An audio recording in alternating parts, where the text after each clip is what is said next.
दिनैनि डेटआवसो आबसुनि प्रेसिडेन्ट दिपेन बर'आ बेबायदि बुंनो सम मोनबाय टाइम मोनबाय 4 बोसोर मा मावनानै थाखो बै टाइमाव फर्मार चिफ अफ बिटिसि हाग्रामा महिलारि सारा बुंदोंमोन बर'जों बर'नो ज' सरकार दानोसै होननानै बुंनायाव खावलायसेयावबो रिकुवेस्ट खालामसेयावबो आपिल खालामसेयावबो आं नांगौबा आङो बिटिसिनि चिफ जाला होननानै हाग्रामा महिलारि सारा बुंदोंमोन नाथाय हाग्रामा महिलारिखौ बै टाइमाव बिथांमोना डिनाय खालामदों इगनर मारिदों जोंनोला हाग्रामाखौ मानो उइ डोन्ट वान्ट हाग्रामा महिलारि आरो बिथाङा बिपिएफजों सासे इनफ्लुयेन्स जानाय जे बिपिएफनि सासे दालाल टाइप मानसि बेबायदि मानसिया जे दुलाराय बर' फरायसा आफादनि मानगोनां आफादगिरि दिपेन बर' सार बिथांखौ सोंखारिनाया जोबोद दुखुनांथाव।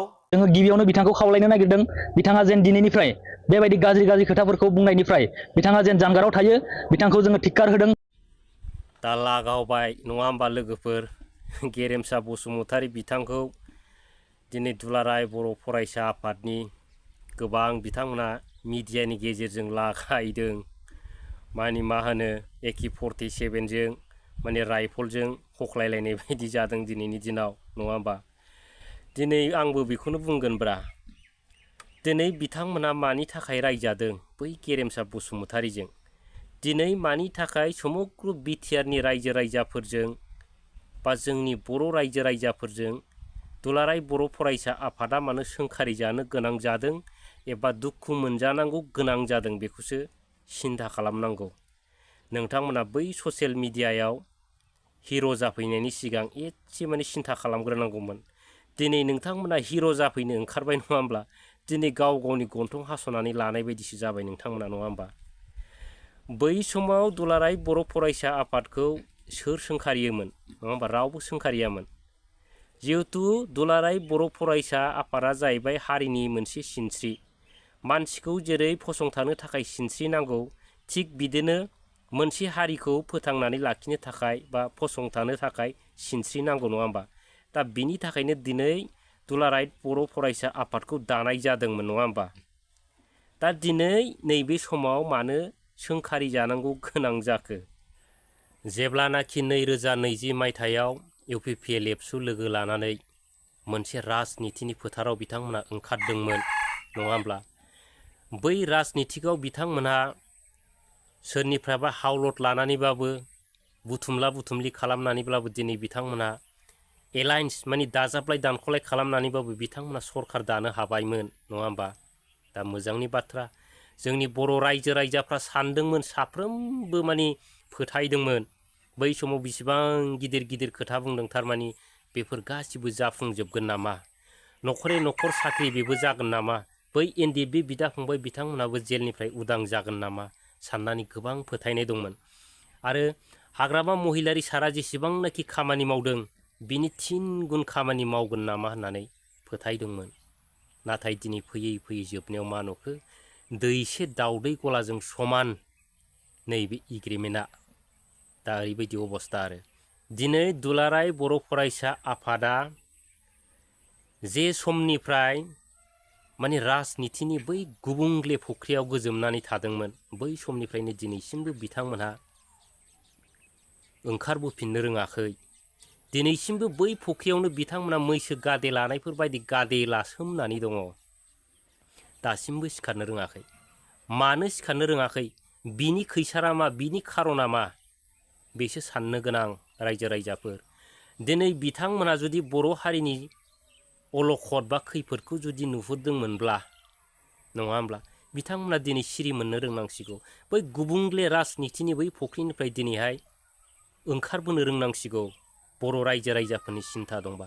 नाथाय दिनै जों मा नुदों बिथांमोना दिनै बै फुख्रियावनो ओरैबायदि गोजोमनानै दं मैसो गादे लानायफोर बायदि जिहेतु बै फुख्रियाव गोबां बुस्थु दं आरो मा दा बेखौ साननानै बै फुख्रिनिफ्राय बिथांमोनहा उदां जानो हायाखै।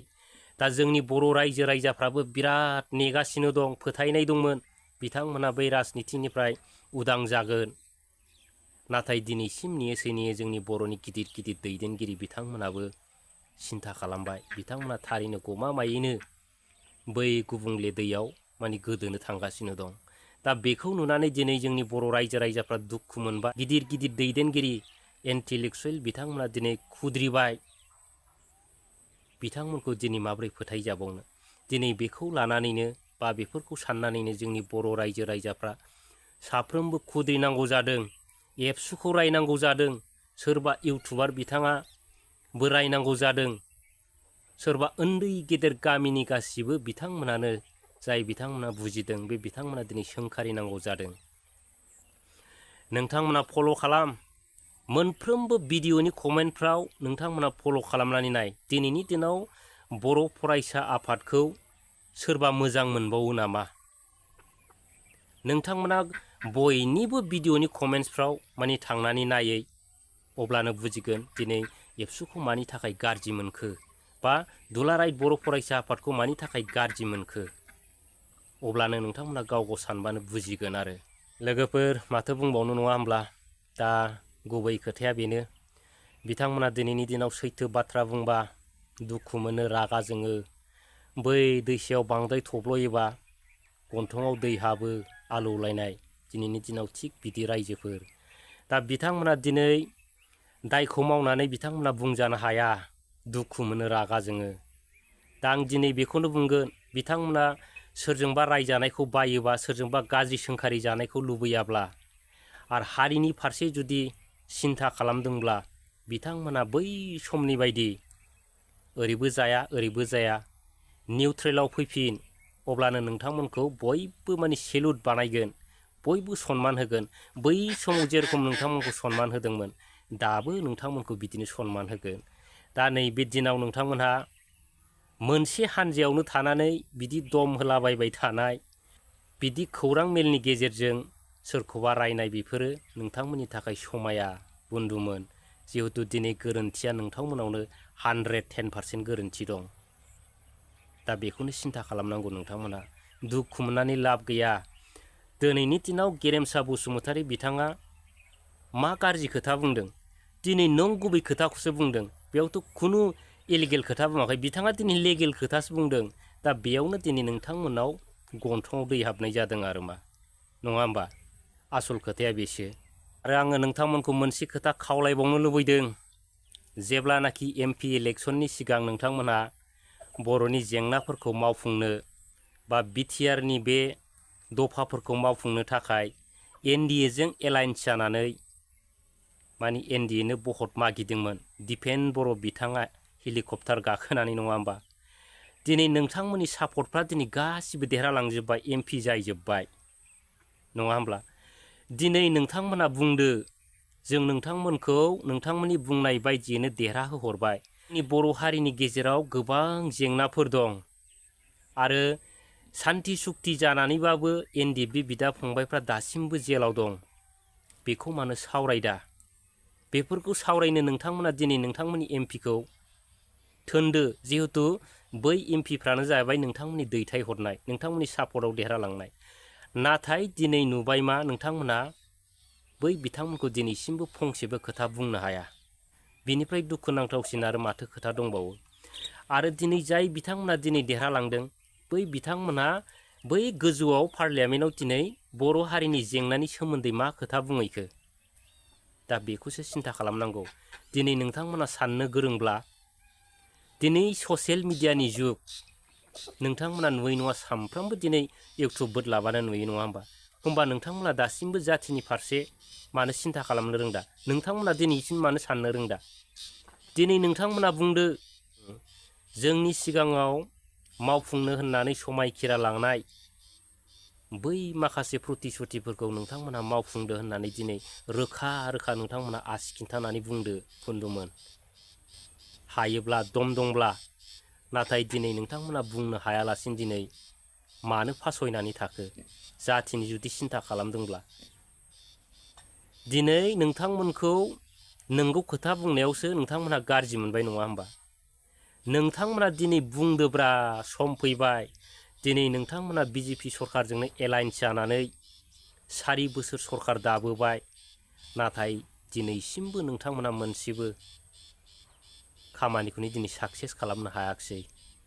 अब्ला माखौथो नेबाय थानो रायजो राजाफ्रालाय माखौथो फोथायबाय थानो दा बेसो जादों थांनाय जुदि 5 बोसोर बा 4 बोसोरावनो होनाय रादायफोरखौ मावफुंनो हायाबा आरो नैबे 5 बोसोराव नोंथांमोना मा खामानि मावबावगोन बेखौ सोरबा रायजो राजाया फोथायबावगोन नङा होमब्ला दा लोगोफोर गोबां बाथ्रा सावरायबाय नङा होमबा नोंथांमोनजों दा अब्लाबो आङो फंनैसो खोथा बुंनो सानबावदों दा दिनैनि दिनाव सोरबा गेरेमसा बसुमतारी बिथांखौ सोरबा BPFनि दालाल बा माबा मोनसे गाज्रि सोंखारिनाया माने दिनैनि दिनाव थिग जायाखै जिहेतु दिनै गोरोन्थिखौ बिथांमोना गाव गावनो मोजाङै सिन्था खालामनानै नायोब्ला नुयो नङा होमब्ला दा ओमफ्राय बेजों लोगोसे जोंनि बर' हारिनि गेजेराव खौसे जानाङा आरो जानांगौखौ लानानै गोबां दान्थे बिदान्थे सोलिगासिनो दं नङा होमबा दा दिनै आं बेखौनो बुंगोन जोंनि बर' रायजो राजाफ्रा माब्लाबाबो खौसे जागोनखौ आं नुहुराखै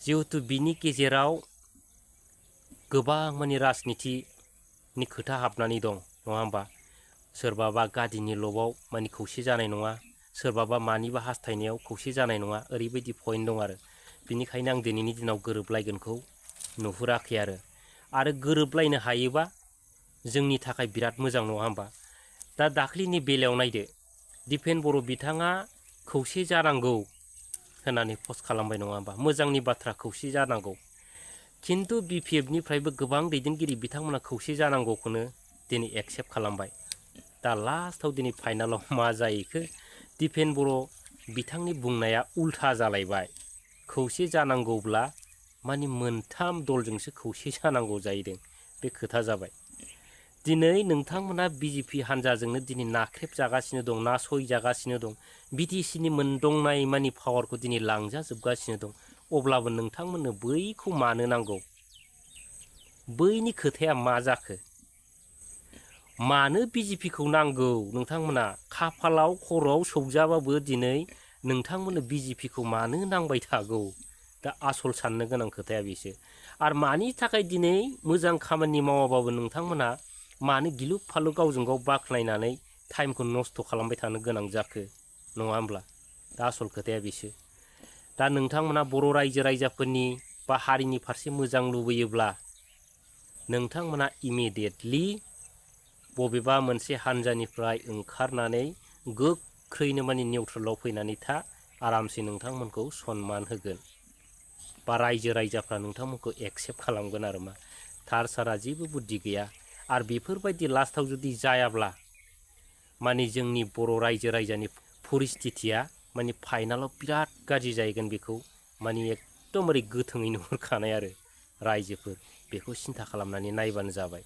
सोरखौबा रागा जोंनानै सोरखौबा BPFनि दालाल सोरखौबा ओरैबायदि माने दुसिनानै जेबो लाब गैया बै समाव महिलारी सारा जेब्लानाखि BTCआव सरखार दानो थांगासिनो दंमोन गोबां बार रिकुवेस्ट खालामदोंमोन जोंनि रिजनेल पार्टियानो गावजों गाव सरखार दालायनांगौ होननानै बारंबार बुंदोंमोन नांगौबा आंनो सिप टिप नाङा डिपुटि सिपबो नाङा जेबो नाङा होननानै बिथाङा खनले रिकुवेस्ट खालामबाय थादोंमोन नाथाय मा खालामदों बै समाव UPPL आरो ABSUआ हाग्रामा महिलारी सारनि बुंनायखौ माने रिजेक्टेड खालामदों आरो मा दा दिनै फाइनालि जों मा नुफैखो दा दिनै बै समाव गादिखौ सिन्था खालामनानै हारसिङै जुजिदोंमोन बिथांमोना दिनै फाइनालाव मा नुखो रायजो राजाफ्रा दिनै मा नुखो बेखौसो सोंनांसिगोन रायजो राजाफ्रा आरो दिनै जोंनि बर' हारिनि अबस्थाया